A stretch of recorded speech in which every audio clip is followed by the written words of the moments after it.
Halo semua, salam sejahtera. Tuan-tuan dan puan-puan yang amat dihormati sekalian, selamat datang ke channel Fels Lifestyle. Hari ini kita mau bercakap tentang kepimpinan bersatu. Saya melihat dalam sebuah artikel dari biharian.com berkaitan dengan status Presiden Bersatu, yaitu tidak lain dan tidak bukan Tan Sri Muhyiddin Yassin. Dalam artikel ini dari biharian.com yang diterbitkan pada 6 September 2023, pemilihan bersatu Hamzah tanding presiden. Itu menjadi persoalannya. Jadi saudara-saudara, adakah pemilihan bersatu nanti? Adakah Tan Sri Muhyiddin Yassin akan meletakkan jawatan, akan melepaskan jawatan, ataupun tidak akan bertanding untuk merebut ataupun mengekalkan jawatan beliau sebagai presiden bersatu? Dan adakah di sini Hamzah Zainuddin bakal menggantikan Muhyiddin Yassin untuk menjadi presiden bersatu? Dalam artikel ini, Setiausaha Agung Bersatu, Datuk Seri Hamzah Zainuddin, antara disebut sebagai pencabar utama jawatan tertinggi parti itu, sekiranya Tan Sri Muhyiddin Yassin selaku presiden memutuskan untuk tidak bertanding pada pemilihan akan datang. Sumber Bersatu berkata, Muhyiddin kemungkinan berundur daripada bertanding sebarang jawatan dan hasratnya itu juga sudah lama dimaklumkan kepada kepimpinan parti. Tan Sri Muhyiddin mungkin akan undur diri dan menjadi penasihat kepada parti, kata sumber itu, seperti dilaporkan FMT. Sumber sama berkata, Hamzah yang juga ahli Parlimen Larut mempunyai sokongan cukup kuat dalam kalangan ahli bersatu untuk memimpin parti berkenaan. Selain Hamzah, timbalan Presiden Datuk Seri Ahmad Faizal Azumo pula katanya dijangka mempertahankan jawatan nomor 2 parti karena tidak mempunyai pengaruh kuat untuk mencabar Hamzah. Ahmad Faizal dijangka mempertahankan jawatan sebagai timbalan presiden, tetapi kalau pergi lagi bertanding presiden, memang makan diri sendiri karena prestasi beliau dalam parti jatuh merudum selepas memimpin PN di Negeri Sembilan. Hamzah pula sebaliknya, credibility beliau terbukti dengan memegang pelbagai jawatan, antaranya ahli Parlimen Larut, Ketua Pembangkang di Dewan Rakyat, dan Setiausaha Agung Bersatu, serta Perikatan Nasional. Memang laluan mudah untuk Hamzah menang tanpa bertanding.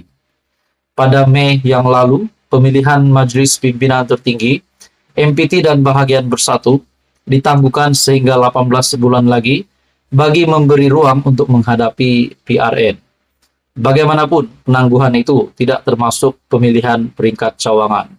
Sumber sama memaklumkan, berdasarkan perlembagaan parti, mana-mana ahli yang berhasrat untuk bertanding, jawatan top 5 ataupun top 5 atau kedudukan 5 tertinggi parti, mesti menganggotai MPT sekurang-kurangnya 2 penggal penuh. Boleh bilang dengan jari siapa MPT yang sudah 2 penggal? Hamzah Ahmad Faizal, Datuk Wan Saiful Wanjan, Datuk Seri Dr. Ronald Kiandi, Datuk Rosol Wahid, Datuk Dr. Razli Jidin antaranya, kata sumber itu.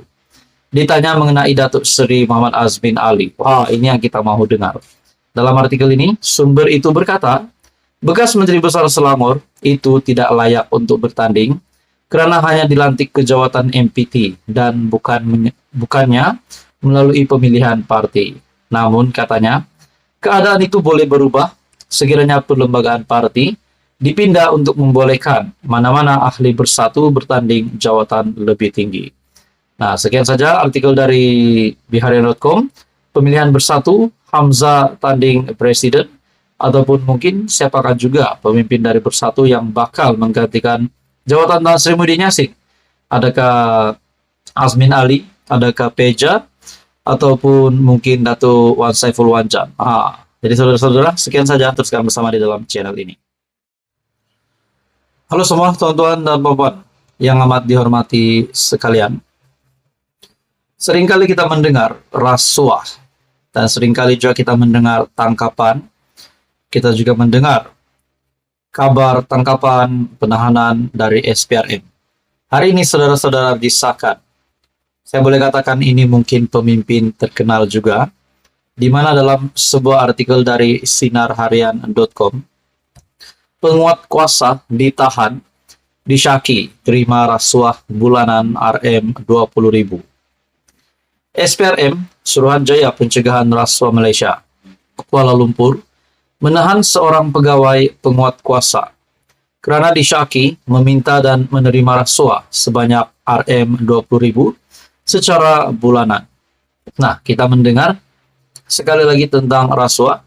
Sudah pasti sesiapa sahaja yang dapat dibuktikan terlibat dengan salah laku ini, rasuah dan sebagainya, pecah amanah, pengubahan wang haram, dan kita nak cerita tentang rasuah, memang ada saja tangkapan yang dilakukan oleh SPRM.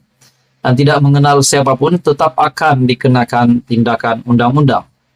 Dalam artikel ini, sumber berkata, pemberian rasuah tersebut sebagai dorongan untuk tidak menyenaraikan nama seorang individu dalam senarai dikehendaki dan tidak mengeluarkan waran tangkap atas kesalahan berkaitan senjata api.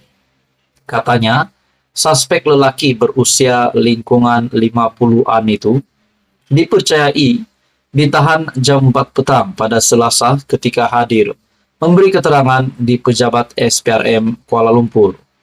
Suspek yang bertugas di sebuah agensi penguat kuasa di Kuala Lumpur dipercayai menerima wang rasuah kira-kira Rm 20.000 secara bulanan daripada individu tersebut, katanya pada Rabu. Sementara itu, pengarah SPRM Kuala Lumpur Datuk Muhammad Fauzi Husin ketika dihubungi mengesahkan tangkapan tersebut.